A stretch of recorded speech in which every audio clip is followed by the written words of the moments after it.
Meteorologist Max Logano.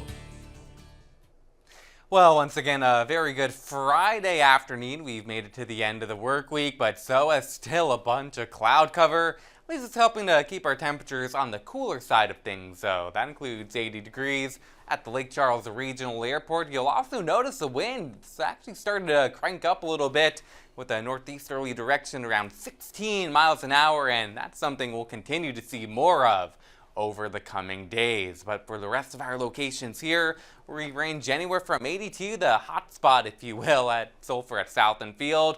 Rest of us are either at 80 degrees in Cameron to 75 in Oakdale, where some rain has been around throughout the afternoon. And you can see more of that rain around the region here where we've had a lot of shower activity, particularly north of I-10.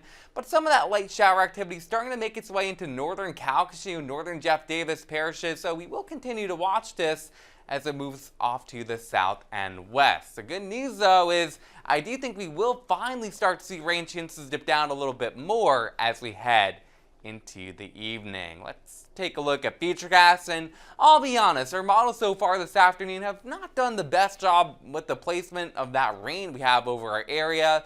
Nevertheless, though, I do think some scattered showers will still remain in place at least throughout the early evening hours. So I do think it's going to remain a good idea to keep an eye to the sky, and of course you can track any rain using the First Alert weather app.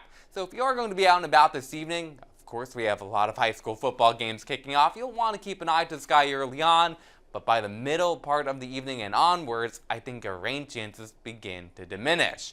That brings us to tomorrow, to Saturday, 8 o'clock a.m. That's the Capital One implosion, the time it's set for. Could see a few clouds around, but that rain, I think, is finally off to the east with temperatures in the low 70s. And the rest of our day tomorrow is not looking that bad. If we can squeeze out a few more breaks of sunshine, I think we see temperatures into the low to mid 80s. If not, these temperatures may stay a bit cooler.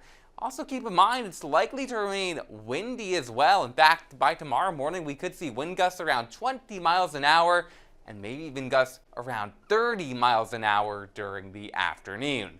The reason for that has to do with the cold front swinging down from the north to bring us drier and less humid air. That's the one benefit to having a cold front this time of year.